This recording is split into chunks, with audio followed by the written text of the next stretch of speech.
Part 2। तो पहले वाली की मैंने रिकॉर्डिंग रोक दी और दोबारा रिकॉर्डिंग शुरू की है ताकि अ, थोड़ा जल्दी हो जाए, क्योंकि पहले वाले में कुछ खास ऐसा इम्पोर्टेंट था नहीं। तो इसमें 88.13 से शुरू करते हैं। तो वो कहता है कि डॉन कहता है कि मैं दोबारा अपने जो हम लोग सवाल जवाब कर रहे थे उस पे वापस जाना चाहूंगा और आपसे पूछना चाहूंगा कि ये जो टैरो है ये शुरू कहाँ से हुआ, आया कहाँ से। तो रा उसको कहता है कि ये शुक्र के ग्रह से आया था, ये वहां पे बनाया गया था और वहां का इन्फ्लुएंस है। तो बनाया गया था मतलब अ, शुक्र में था, ये वहां पे ये कॉन्सेप्ट की पैदाइश हुई और वहां से वो यहाँ धरती पे लाया गया। तो डॉन कहता है कि वहां से लाया गया इसका मतलब शुक्र के ऊपर जो लोग हैं उनके लिए ये कुछ ट्रेनिंग टूल होगा, मतलब उन लोगों को समझाने के लिए, सिखाने के लिए क्या ये बनाया गया था, वो शुक्र के लोगों ने बनाया था। और धरती के लोगों को समझाने के लिए जब आप आए थे तब आपने इसे इस्तेमाल किया था लोगों को समझाने के लिए। तो रा कहता है कि the tarot was devised by the third density population of Venus, a great measure of your space time in your past. तो रा कहता है कि शुक्र पे जो तीसरी घनत्वता के लोग थे तुम्हारे समय से बहुत पहले, मतलब जब मैं कह रही हूं बहुत, तो मतलब समझ लो बहुत पहले, तो तब वहां के तीसरी घनत्वता के लोगों ने इसे बनाया था। और हमने नोट किया है कि तीसरी घनत्वता का वो जो उनका अनुभव था वो बहुत सुंदर था और उसकी वजह से दूसरे लोगों के साथ ऊर्जा का आदान प्रदान, चाहे वो संभोग का हो या बातचीत का हो या पढ़ाई लिखाई का हो या अध्यात्म का हो, उसमें उनको बहुत मदद मिली। The product of many many generations of work upon what we conceive to be the archetypical mind produced the tarot, which was used by our peoples as a training.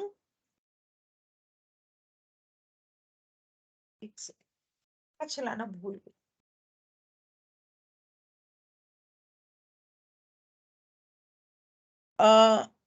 वो कहता है कि बहुत सारे पीढ़ियों ने इसके ऊपर काम किया कि आर्किटिपिकल माइंड का जो टैरो का जो आर्किटिपिकल माइंड किस तरह से होता है। पहले तो वो एक दूसरे को जुबान मतलब जैसे बोली के थ्रू, बाप ने बेटे को बोला, बेटे ने अपने बेटे को बोला, इस तरह से बोल बोल के उन लोगों को ये कई पीढ़ियों से उन लोगों ने इसके ऊपर काम किया और वक्त के साथ सीखते रहे कि इसको इसमें क्या बदलाव लाने हैं। कि अच्छा हमने सोचा था ये आर्केटिपिकल माइंड तो ऐसा होता है, अच्छा नहीं ये ऐसा नहीं, ये ऐसा भी होता है, उसके अंदर और ऐड कर दिया। तो इस तरह से उन्होंने वो जादुई पर्सनालिटी लोगों की उस आर्केटिपिकल माइंड, वो जो कार्ड्स हैं उसके अंदर वो तय किया। तो डॉन कहता है, I'll make a guess that those of Venus third density who were the initial ones to partially penetrate the veil gleaned information as to the nature of the archetypical mind and the veiling process, and from this designed the tarot as a method of teaching others. Is this correct? So Don कहता है अच्छा, तो मैं सोच रहा हूं कि जो शुक्र के लोग होंगे तीसरी घनत्वता के, उन्होंने पर्दा भेदा होगा, मतलब पर्दा लगने के बाद उन लोगों ने इस बारे में ज्ञान लिया होगा और पहले अपने पर्दे को कुछ हद तक पर्दे को भेदा होगा कुछ हद तक, और वहां से इसकी जानकारी ली होगी। और उनको पर्दा लगाने के बारे में भी इस तरह से पता चला होगा और यहां से उन्होंने टैरो का आविष्कार किया होगा ताकि वो लोगों को सिखा सकें। तो क्या मैं सही हूं? तो रा कहता हाँ तुम सही तो हो। पहले लोग, शुक्र के तीसरी घनत्वता के सबसे पहले लोग जिन्होंने पर्दे को भेदा था, और पर्दे को कैसे भेदना है वो भी उन्होंने अपने आने वाली पीढ़ियों को सिखाया था। वाह! शुक्र भगवान तो फिर असुरों के भगवान, असुरों के गुरु क्यों हैं? और गुरु जो है वो देवताओं का गुरु है, लेकिन कहा जाता है कि ब्लैक मैजिक जुपिटर पे होता है। ये कुछ समझ में नहीं आया मुझे, ये थोड़ा उल्टा लग रहा मामला। चलो ठीक है, पता नहीं, अब जैसे हर धर्म की किताबों में हेर फेर किया हुआ है, हो सकता है कि सनातन धर्म की इन चीजों में भी कोई हेर फेर किया हो पुराने लोगों ने। देखते हैं, आगे पता चलेगा। तो डॉन कहता है, I will also assume, which may not be correct, that the present list that I have of the 22 names of the tarot cards are not an exact agreement with Ra's original generation of the tarot. Could you describe the original tarot? First, tell me if there were 22 archetypes. That must have been the same. And if they were the same as the list that I have read you in a previous session, if there were differences. वो कहता है कि मुझे जो 22 archetypes की list मिली है ना, वो उसको मिली पिरामिड ऑफ गीजा की दीवारों के ऊपर जो लिखा हुआ था वहां से। तो वो कहता है कि मुझे वो 22 तरह के लोग मिले। तो पहले तो मुझे ये बताओ, मुझे नहीं लगता कि ये जो लिस्ट है, जैसे फूल के बाद मैजिशियन, मैजिशियन के बाद हाई प्रीस्टेस, हाई प्रीस्टेस के बाद एम्प्रेस, एम्प्रेस के बाद एम्परर, एम्परर के बाद हायरोफेंट, हायरोफेंट के बाद लवर, लवर के बाद चैरियट। तो ये लिस्ट की जो तौर तरीका है कि इसके बाद ये, इसके बाद ये इस तरह से तो नहीं रहा होगा पहले। मुझे नहीं लगता, जब आप लोगों ने सीखा होगा टैरो, तो इसमें कुछ हेर फेर और अदला बदली की होगी लोगों ने, धरती के लोगों ने। दूसरी बात, क्या ये 22 ही थे? और अगर कम थे, ज्यादा थे, तो मुझे बताओ। और यही नाम थे या कुछ और भी नाम थे? तो लिस्ट तो मैंने आपको पहले एक सेशन में पढ़ दी है। अगर कुछ अलग है इन दोनों में तो मुझे जरा बताना। तो रा कहता है कि जैसे कि मैं तुम्हें पहले बता चुका हूं, हर आर्किटाइप जो होता है माइंड का या पर्सनालिटी का, एक कॉन्सेप्ट कॉम्प्लेक्स होता है। मतलब एक विचारधारा होती है मिली जुली, मतलब ऐसे 5-6 चीजों को मिला जुला के एक विचारधारा का एक शख्स बनाया, and may be viewed not only by individuals but all those of the same racial and planetary influences in unique ways. वो कहता है कि इससे ना सिर्फ आप एक इंसान के बारे में बता सकते हो, बल्कि एक तरह के लोगों के बारे में बता सकते हो, जैसे कि न्यूमरोलॉजी। और दूसरा, तुम्हारे जो ग्रहों का असर होता है, मतलब एस्ट्रोलॉजी के हिसाब से जो तुम लोगों की राशि है, उसके हिसाब से भी इन कार्ड्स के अंदर जानकारी है। तो वो भी तुम बता सकते हो कि फलानी राशि के लोग इस तरह के होंगे। एक कार्ड से ये बताया जा सकता है। तो therefore, it is not informative to reconstruct the rather minor differences in descriptive terms between the tarot used by us and that used by those of Egypt and the spiritual descendants of those first students of this system of study. कहता है इसलिए अगर तुम मुझे बोलो कि हम क्या इस्तेमाल करते थे और हमने जब इजिप्ट के लोगों को सिखाया तो उनके लोग क्या इस्तेमाल करने लगे, और उन लोगों ने क्या छोटे छोटे छोटे छोटे उसके अंदर फर्क पैदा किए। मतलब कि हमने कुछ बनाया था, उन्होंने उसके अंदर कुछ डाल दिया या कुछ निकाल दिया। तो इसके अंदर ज्यादा कुछ बता के कुछ फायदा नहीं है। जैसे हमने जब सीखना शुरू किया शुक्र के ऊपर, जब पहली जनरेशन थी हमारी, जब हमने ये सीखना शुरू किया, तो उसमें और अब में क्या फर्क है, वो फर्क बता के कुछ फायदा तो है नहीं। So the one great breakthrough which was made after our work in third density was done by the proper emphasis given to the arcanum number 22, which we have called the choice. In our own experience, we were aware that such an unifying archetype existed, but did not give that archetype the proper complex of concepts in order to most efficaciously use that archetype in order to promote our evolution. एक चीज जो हमने तीसरी घनत्वता में की थी, हमने जो बनाया था, आर्केटाइप्स के हमने जो टाइप्स बनाए थे 22 लोगों के, उसके अंदर जो बदलाव जो इन लोगों ने एक लाया, जो कि बहुत अच्छा किया एक तरह से, और उसका असर काफी गहरा पड़ा है, आ, वो था चुनाव, चॉइस, जो आज की डेट में टैरो में नहीं है।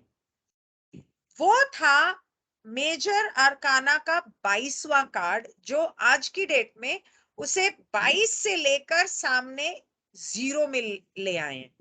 वो 22 नंबर हुआ करता था, उसे 0 नंबर बना दिया, क्योंकि 21 के बाद जो अंत होता है वो शुरुआत होती है, और जो शुरुआत होता है वो अंत होता है, तो एक साइकिल है।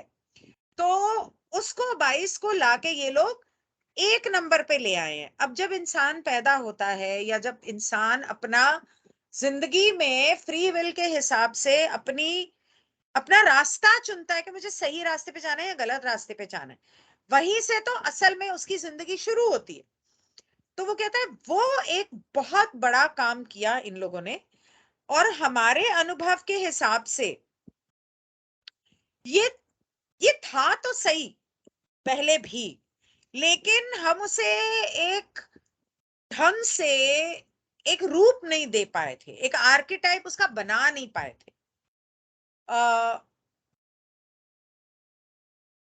और हमारे एवोल्यूशन के लिए, जैसे हम आगे बढ़ना चाहते हैं, तो हमारे एवोल्यूशन के लिए उसे हम ठीक से इस्तेमाल नहीं कर पा रहे थे, क्योंकि हम उसे समझ नहीं पा रहे थे, और अगर समझ भी पाते तो उसे ठीक से एक आर्किटाइप का की शक्ल नहीं दे पा रहे थे। तो ये बाद में हुआ। आ,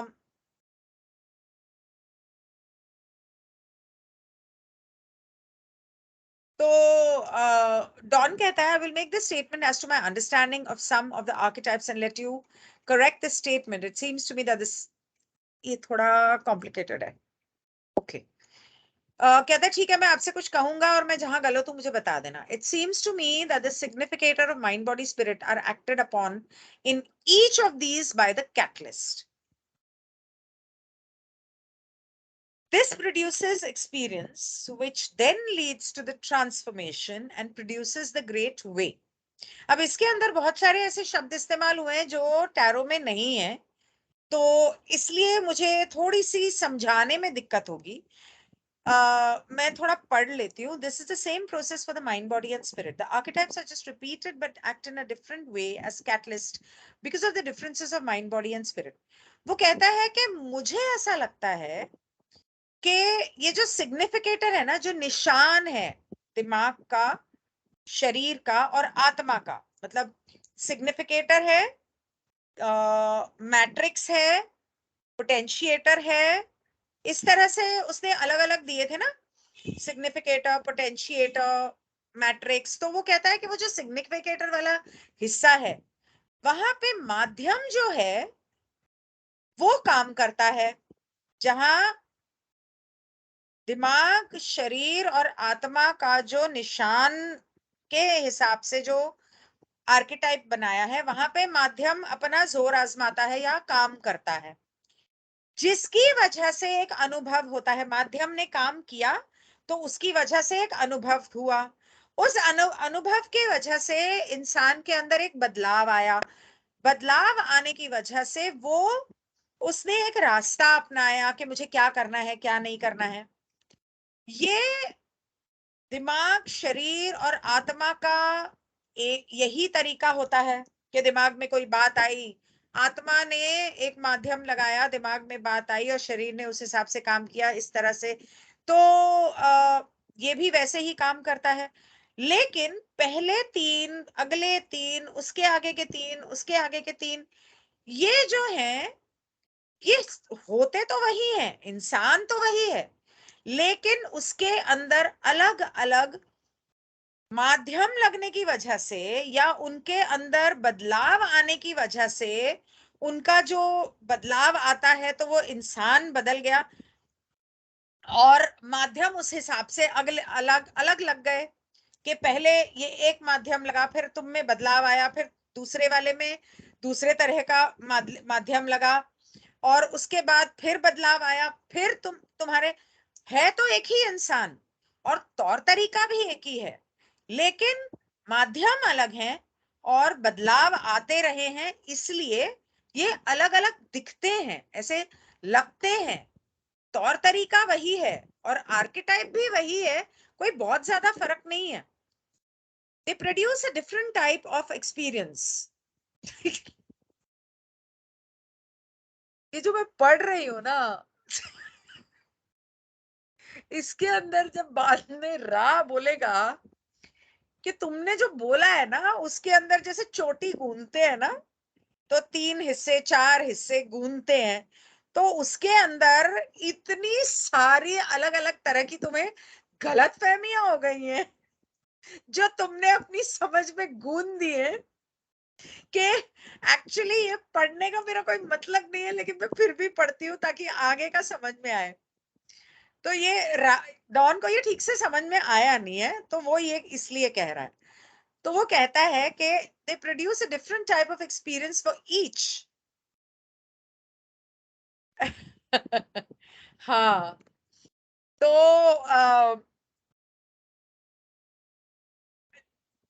वो कहता है कि उनके अनुभव अलग अलग होते हैं, मतलब हर एक कार्ड में जाके उसका अनुभव अलग हो जाता है, क्योंकि तीनों में थोड़ा थोड़ा फर्क है।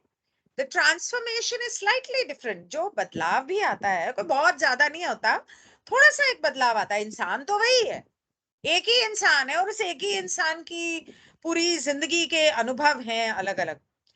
The great way is somewhat different, but the archetypes are all basically doing the same thing। कहता है वो जो रास्ता अपनाते हैं वो शायद थोड़ा सा अलग हो, लेकिन आर्केटाइप्स तो बेसिकली सब एक जैसे ही हैं, कोई खास फर्क नहीं है। They're just acting upon three different portions of the mind body spirit। Three portions मतलब कैसे?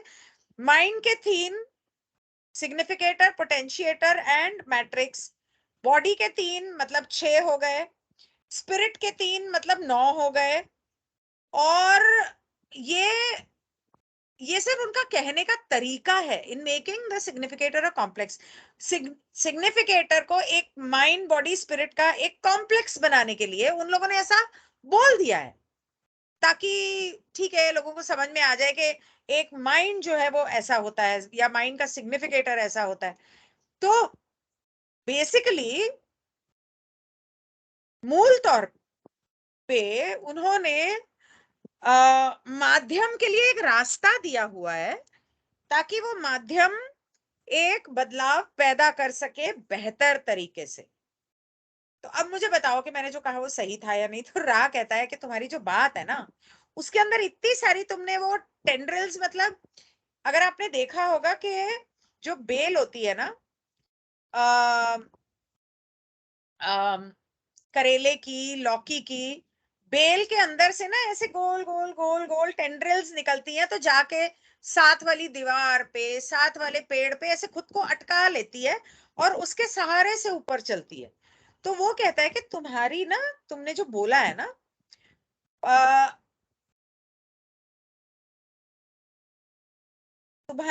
तुम बहुत सारी चीजें गलत समझे हो और उसके अंदर कुछ चीजें सही भी समझे हो, और उसकी वजह से तुम्हारी जो समझ है आ, उसको समझना मुश्किल है। समझ समझ के समझो तो समझा समझना मुश्किल है। ये वो किसी फिल्म में एक डायलॉग था, वो याद आ गया मुझे, तुम्हारी समझ में इतनी सारी नासमझी है कि उसको समझ के भी समझना मुश्किल है।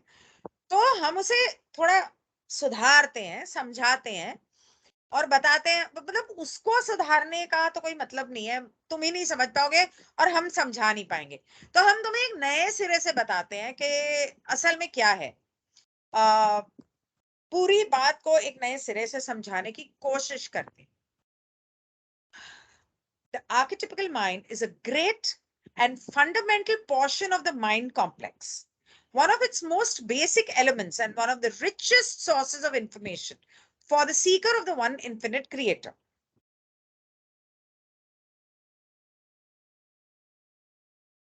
To attempt to condense the archetypes is to make an erroneous attempt. Each archetype is a significant Dingensic. Dingensic. Dingensic क्या होता है? Dingensic. Let me see what that is. Dingensic. Ding and Sich. Dingensic German भाषा में है. In Kant's philosophy, a thing as it is in itself, not meditated through perception by the senses or conceptualization and therefore unknowable. Okay. तो वो कहता है कि जो इंसान ईश्वर को पाना चाहता है उसके लिए एक आर्केटिपिकल माइंड के फंडामेंटल पोर्शन को एक शब्द में या एक वाक्य में इस तरह से मूल रूप से कह देना बेवकूफी होगी. ये क्योंकि वो उसे पूरा ही नहीं कर सकता. उस एक कार्ड में एक इंसान का एक दिमाग का वो पूरा कॉम्प्लेक्स है. वो इतनी सारी चीजें हैं, बस एक नहीं है चीज.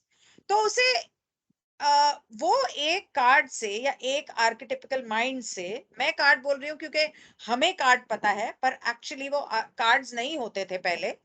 तो वो आर्किटिपिकल माइंड से इतना कुछ पता चल सकता है, इतना कुछ इंसान पता करके ईश्वर को पा सकता है. टू अटेम्प्ट टू कंडेंस, ओए होए, तभी उल्लू के पट्टे उस चर्च वाले लोगों ने बोल दिया कि टैरो करना मतलब कि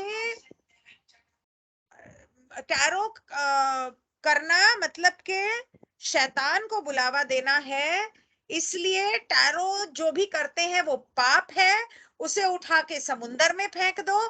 क्योंकि इससे अगर आप एक आर्किटिपिकल माइंड के से अगर आप इतना कुछ सीख सकते हो और ईश्वर को पा सकते हो, तो वो तो चाहते ही नहीं कि आप ईश्वर को पाओ. तो वो तो बोलेंगे कि नहीं, कहीं इसमें मत घुस जाना. क्योंकि जब से ये हुआ है पिछले कुछ 40-50 नहीं बोलूंगी, 25 सालों से लोग बहुत ज्यादा इसमें घुसने लग गए और वो डर गए कि सच में कहीं इन लोगों ने इसका असल निकाल लिया. अब आगे आपको पता चलेगा कैसे. अब अच्छा, अब भी मेरे को याद आया अचानक. तो उन लोगों ने इसीलिए ये बोला है. अच्छा, पोप का बच्चा, इल्यूमिनाटी, ओके, मिला हुआ है इन लोगों से. तो it is one of the richest sources of information. ये जो मूल रूप पे इतना, हाउ वुड आई से, रिचेस्ट सोर्स ऑफ इंफॉर्मेशन. अगर आप जानकारी चाहते हो तो इसको हिंदी में क्या बोलेंगे? इन हिंदी, नो नॉट मीनिंग, इन हिंदी इसे बोलेंगे richest source of information. अरे यार, I'm so sorry. Translate.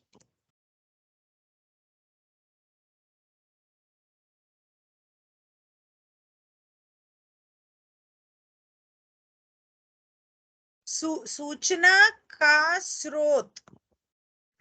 सूचना का स्रोत. तो वो कहता है कि इतना रिचेस्ट सोर्स पूछा था ना मैंने, तो सूचना का स्रोत. अच्छा, रिचेस्ट सोर्स, जानकारी का सबसे समृद्ध स्रोत. जानकारी का सबसे समृद्ध स्रोत है ये. सिर्फ एक आर्किटिपिकल माइंड अगर आपको पता चल जाए टू और इसको अगर आप छोटे में बोलने की कोशिश करोगे तो सबसे बड़ी गलती करोगे. हर आर्किटाइप जो होता है वो अपने आप में एक चीज होता है. मतलब अभी डिंगसिच का उसने कुछ बोला था ना कि वो बस होता है, अपने आप में एक चीज होता है, अपने आप में एक कॉम्प्लेक्स होता है, घुली मिली चीज होता है, उसको पूरी तरह से शायद समझाया भी नहीं जा सकता और बनाया नहीं जा सकता. While it is informative to survey the relationships of one archetype to another, it can be said that this line of inquiry is secondary to the discovery of the purest gestalt or vision or melody which each archetype signifies to both the intellectual and intuitive mind. कहता है अगर आप एक archetype को दूसरे archetype से, मतलब एक कार्ड को दूसरे कार्ड से अगर उनकी तुलना करने की या उनका एक दूसरे से रिश्ता जोड़ने की कोशिश करोगे तो उससे आपको बहुत सारी सूचना तो मिलेगी, बहुत सारी बातें समझ में आएंगी, लेकिन उसकी जो शुद्धता है उसको जब आप समझने जाओगे तो वो उससे दूसरे लेवल पे आती, मतलब उससे नीचे है, जो उसको अपने आप में समझने की जो अपने आप में समझना जितना शुद्ध है उसका दूसरों के साथ रिश्ता वो सेकंड लेवल पे है. जैसे कि आपने एक चीज देखी, वो बहुत सुंदर है, दूसरी कोई चीज मिलती जुलती देखी, वो मिलती जुलती है लेकिन उसका मुकाबला नहीं कर सकती. या आपने कोई गीत सुना, ओरिजिनल कोई 50-60s का गाना सुना, आज के लोग उसे रीमिक्स करके या अपनी आवाज में गाने की कोशिश करेंगे, कितना भी कर लें वो रहेगी कॉपी ही, ओरिजिनल नहीं रहेगी. तो वो ये कहने की कोशिश कर रहा है कि कोई भी, चाहे वो विजन हो या गीत हो या संगीत हो, वो दिमाग का हो, आपकी समझदारी का हो या इंट्यूटिव माइंड का हो, लेकिन ओरिजिनल ओरिजिनल रहेगा और डुप्लीकेट डुप्लीकेट रहेगा. एक को जो समझने की कोशिश करोगे पहले उसे ठीक से समझ लो, उसके बाद उसका दूसरों से रिश्ता जोड़ते फिरना. तो वो कहता है कि जो सिग्निफिकेटर है, मतलब के सिग्निफिकेटर से मतलब है कि निशानी जो है दिमाग की, शरीर की और आत्मा की. अब मुझे याद नहीं है कि उसने कौन से कार्ड को क्या बोला था, वो आगे बताएगा तो देखेंगे, बताएगा वैसे आगे वो. तो वो कहता है जो निशानी के तौर पे जो हम लोगों ने किए हैं वो बहुत उलझे हुए हैं अपने आप में, और जो आर्केटाइप है माध्यम के, अनुभव के, बदलाव के और सही रास्ते के, उनको अगर अपने आप में अकेले तौर पे देखा जाए तो वो ज्यादा बेहतर है, क्योंकि उनकी उनकी अपनी एक मिठास है, उनका अपना एक संगीत है, उनका अपना एक तरीका है समझने का. इनको सबको आपस में ना खिचड़ी मत पकाओ. बिरयानी में सब्जी का स्वाद अलग होता है, मसाले का अलग होता है, गरम मसाले का अलग होता है, चावल का अलग होता है, उसको ऐसे मिक्स करके पुलाव मत बना दो. बेसिकली उसने ये बोला. We ask that you consider that the archetypical mind informs those thoughts which then may have bearing upon the mind, body or the spirit. The archetypes do not have a direct linkage to body or spirit. All must be drawn up through. मैं इसको sorry, लेकिन अगर मैं इसको तोड़ के बताती हूँ, वो मेरे लिए बेहतर बेहतर रहेगा, कहीं मैं कुछ मिस आउट नहीं कर दूं या गलत ना बोल दूं. इसलिए वो कहता है कि हम चाहते हैं कि आप इस बात पे थोड़ा सा सोचो कि ये जो एक तौर तरीके का एक जो दिमाग होता है वो आपको उनकी सोच के बारे में बताता है, जो वो इंसान या वो अस्तित्व का इंसान जो है वो सोचता है, और उस सोच का उसके शरीर पे क्या असर होता है, उसकी आत्मा पे क्या असर होता है, वो उसके बारे में बता रहा है. तो इनका ताल्लुक शरीर से और आत्मा से डायरेक्टली नहीं है. वो जो दिमाग का एक दिमाग के तरीके का जो कार्ड है वो दिमाग के तरीके का कार्ड है, वो आपको उसी के बारे में बता रहा है, डायरेक्ट लिंक नहीं है शरीर या आत्मा से. ये सब जो है higher levels, all must be drawn up through the higher levels of subconscious mind to the conscious mind, and thence they may flee whither they have been bidden to go. When used in a controlled way, they are most helpful. वो कहता है कि इनको आपकी अवचेतन मन के उस चेतना से, वो क्या बोलते हैं, अवचेतन मन से निकाल, वहां तक जाके उसे अपनी चेतना में समझना पड़ेगा, और वहां से जब वो आप उसको चेतना में ले आएंगे, तब वो भी सबकॉन्शियस माइंड के हायर लेवल, वहां से जब आप कॉन्शियस माइंड में लाएंगे, जब मतलब बेसिकली वो ये कह रहा है, जब आपने पर्दे को भेद के उस तरफ जाओगे तभी इसे ठीक से समझ पाओगे, और तब वहां से इस सोच को या सोच के तौर तरीके को रास्ता मिलेगा कि उसे कहाँ जाने के लिए ईश्वर ने घड़ा है या इस धरती पे भेजा है, और वहां पे तब ये जाएगा। आपको अपने पर्दे को भेद के अपने अवचेतन मन की ओर जाना पड़ेगा, तब समझ में आएगा, और तभी आप इसे एक सही तरीके से, नियंत्रित तरीके से इस्तेमाल करके इसकी इससे कोई मदद ले सकते हो।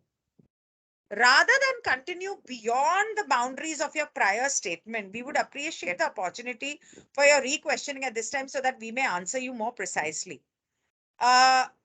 तुमने जो पिछली बार जो सवाल पूछा ना, अभी पिछली बार मतलब अभी जो तुमने इतने सारे वो क्या क्या गुंथ दिए थे तुम समझ में और ना समझी और पता नहीं क्या क्या, तो उसके बजाय हम चाहते हैं कि हम तुम्हें ये मौका दें कि तुम हमें दोबारा अब इस सवाल को दोबारा पूछो, ताकि हम तुम्हें ढंग से जवाब दे सकें। तो वैसे ही दे देता, पर नहीं, सही कर रहे हो राह, आप बहुत सही जा रहे हो, आपसे बहुत कुछ सीखना बाकी है। इसमें टोटल कितने क्वेश्चंस हैं? अच्छा, लंबा है, ओके, तो फिर ये पार्ट 2 कर देती हूँ मैं।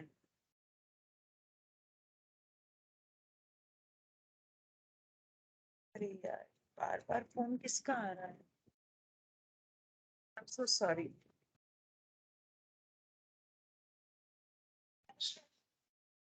हेलो, मैं बिजी हूँ अभी, मैंने कहा था मुझे रात को फोन नहीं करना, कल सुबह करो।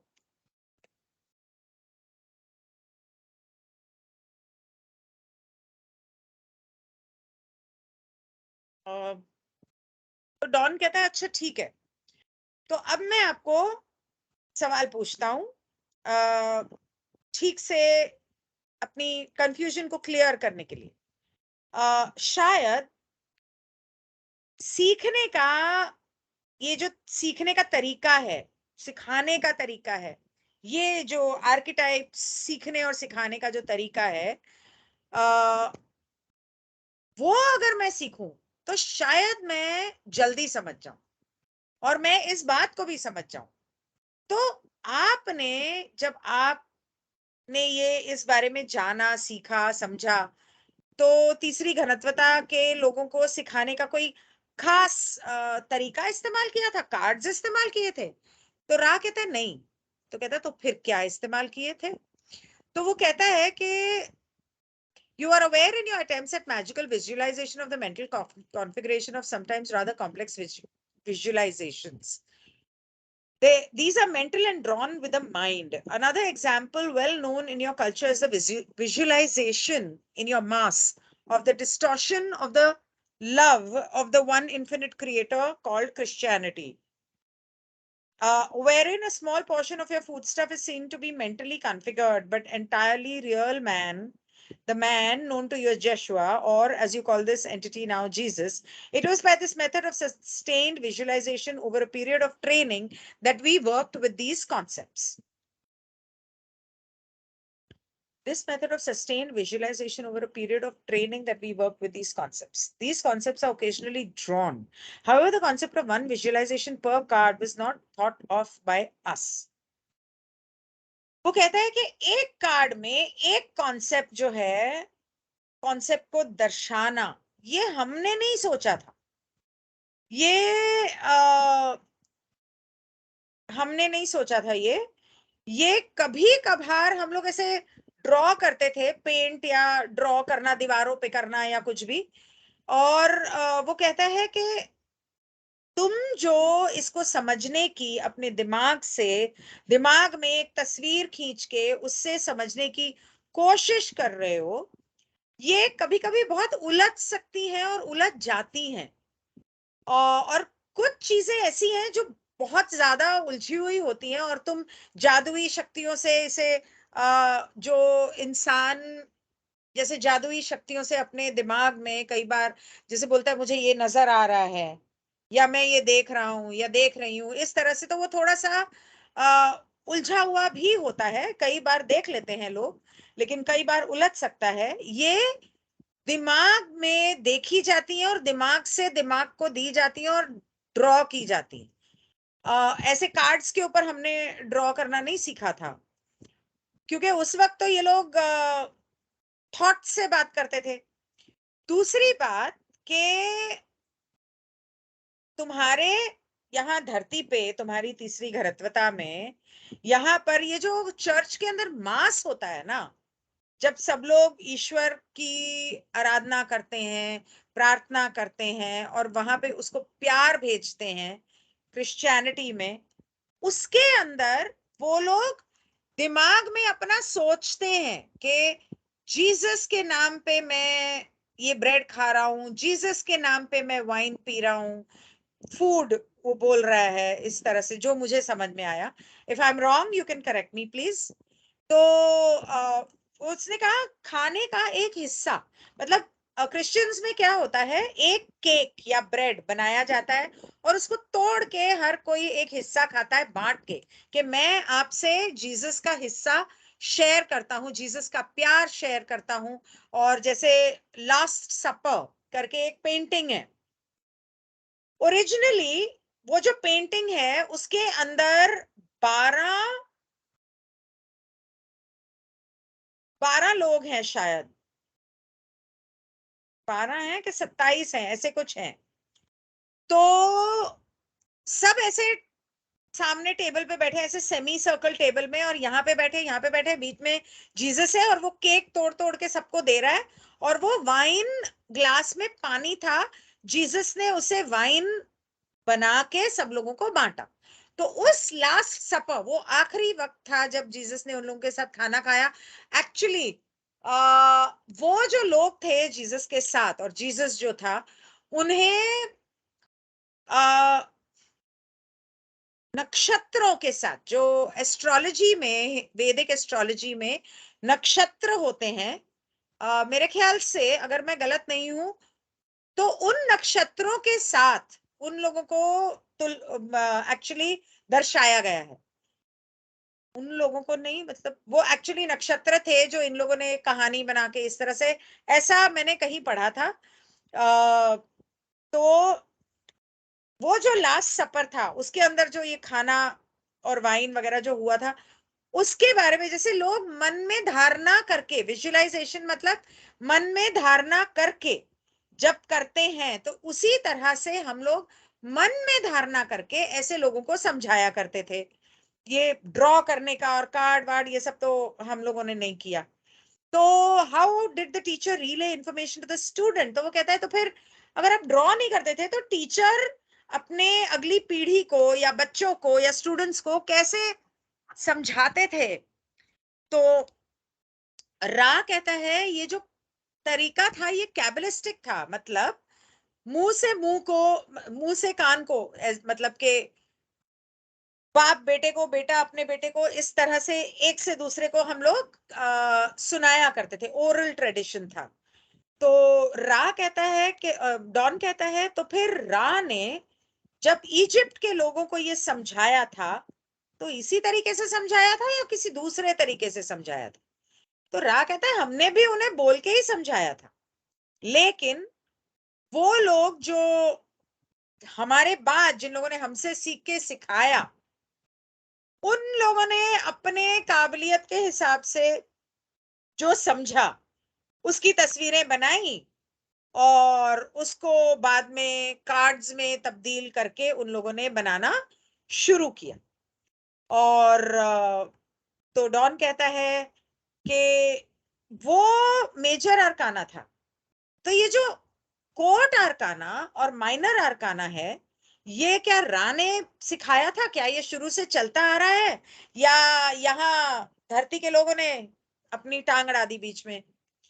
तो रा ने कहा कि नहीं, वो जो था वो कैल्डिया एंड सुमेर के लोगों ने आ, इसको बनाया। सुमेर एक कंट्री या एक कॉन्टिनेंट हुआ करता था, जैसे अटलांटिस था या प्लाइडेंस थे। इस तरह सुमेर भी एक जगह हुई करती थी, और कैल्डिया भी एक जगह हुई करती थी। वहां के लोगों ने कोर्ट और माइनर आर्काना उसमें ऐड किया। अब कोर्ट आर्काना क्या है? कोर्ट आर्काना है लोग, असल में लोग, मतलब के इस तरह के लोग, मेजर आर्काना के अलावा। माइनर आर्काना क्या है? इन लोगों की जिंदगी के हिस्से, मतलब हमारी हर एक की जिंदगी में अलग अलग हिस्से होते हैं। प्यार होता है, समझदारी या बिजनेस या काम होता है, पैसा होता है। पैसा तो उस जमाने में नहीं होता था, तो जब पैसा आने लगा तो पैसा डाल दिया बीच में। और एक चीज और होती है, स्पोर्ट्स, पैशन, क्रिएटिविटी। तो इंसान की जिंदगी में तीसरी घनत्वता में जो अलग अलग चीजें होती हैं जो उधर नहीं होती, उनके हिसाब से माइनर आर्काना और कोर्ट आर्काना उसमें डाला गया। तो अच्छा, मैं यहाँ खत्म करती हूँ क्योंकि 23 बहुत लंबा है और इसके बाद भी बहुत लंबा है। तो मैं, मेरे ख्याल से अब 10 बजने वाले हैं, आपने मेडिटेशन भी करना होगा, तो मैं इसको यहाँ पर खत्म करती हूँ। अब कल पा के साथ करेंगे। Thank you.